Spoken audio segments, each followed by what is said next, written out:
اعوذ باللہ من الشیطان الرجیم بسم اللہ الرحمن الرحیم رب اشرح لی صدری ویسر لی امری واحلل عقدۃ من لسانی یفقہوا قولی۔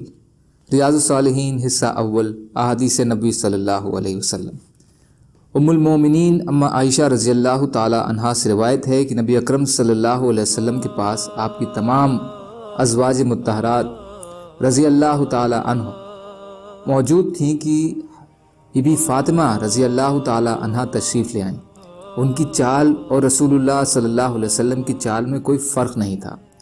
جب آپ نے انہیں دیکھا تو انہیں خوش آمدید کہا اور فرمایا، میری بیٹی کو خوش آمدید ہو۔ پھر انہیں اپنے دائیں یا بائیں جانب بٹھایا اور ان کے ساتھ رازدارانہ انداز میں باتیں کیں جس سے وہ خوب روئیں۔ تو جب آپ نے ان کی گھبراہٹ دیکھی تو دوبارہ چپکے سے ان سے بات کی جس سے وہ خوش ہو کر ہنس پڑیں۔ میں نے بی بی فاطمہ رضی اللہ تعالی عنہا سے کہا کہ رسول اللہ صلی اللہ علیہ وسلم نے اپنی بیویوں کے بیچ اپنے راز کے لیے تمہیں خاص کیا اور پھر بھی تم روتی ہو۔ تو جب رسول اللہ صلی اللہ علیہ وسلم مجلس سے اٹھ کر چلے گئے تو میں نے فاطمہ رضی اللہ تعالی عنہا سے پوچھا، تم سے رسول اللہ صلی اللہ علیہ وسلم نے کیا فرمایا؟ انہوں نے جواب دیا، میں رسول اللہ صلی اللہ علیہ وسلم کے راز کو کھولنے والی نہیں۔ جب رسول اللہ صلی اللہ علیہ وسلم وفات پا گئے تو میں نے حضرت فاطمہ رضی اللہ تعالی عنہا سے کہا، میرا تم پر بحیثیت ماں کے جو حق ہے اس کے حوالے سے تمہیں قسم دے کر پوچھتی ہوں کہ مجھے بتلاؤ کہ تم سے نبی اکرم صلی اللہ علیہ وسلم نے کیا بات کی تھی؟ تو بی بی فاطمہ رضی اللہ تعالی عنہا نے کہا، ہاں اب بتلاتے ہیں۔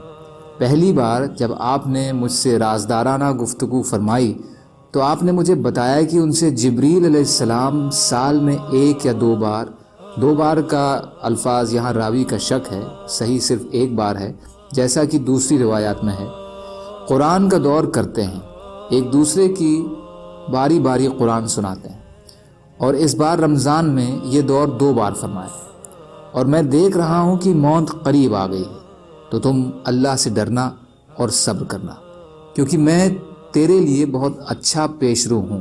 یہ بات سن کر میں رو پڑی جیسا کہ تم نے دیکھا۔ تو جب آپ صلی اللہ علیہ وسلم نے میری گھبراہٹ دیکھی، دوبارہ مجھ سے چپکے سے گفتگو کی اور فرمایا کہ اے فاطمہ، کیا تجھے یہ بات پسند نہیں کہ تو تمام مومنوں کی عورتوں کی سردار ہو؟ یا یہ فرمایا کہ اس امت کی تمام عورتوں کی سردار ہو؟ تو میں ہنسنے لگی جو کہ تم نے دیکھا۔ بخاری و مسلم، یہ الفاظ بخاری مسلم شریف کے ہیں۔ فائدہ، اس میں بھی راز کی حفاظت کرنے اور اسے لوگوں سے چھپانے کا سویکرن ہے۔ اس کے علاوہ افسوس بات یہ بے اختیار رونے اور مصیبت پر صبر کرنے کی تاکید ہے، اور نعمت پر گھمنڈ کا شکار نہیں ہونا چاہیے۔ اس میں بی بی فاطمہ رضی اللہ تعالی عنہا کی عظمت کا بھی بیان ہے اور قرآن مجید کے دور کرنے کا بھی بیان ہے۔ اللہ تعالیٰ کہنے سننے سے زیادہ عمل کی توفیق عطا فرمائے، اور مظلوم کشمیریوں، فلسطینیوں اور دیگر ممالکوں میں جہاں بھی مسلمان بھائی و بہن پریشان ہیں ان کی مدد فرمائے، اور ہم کو اپنی استطاعت کے بقدر اپنا حق ادا کرنے والا بنائے، آمین۔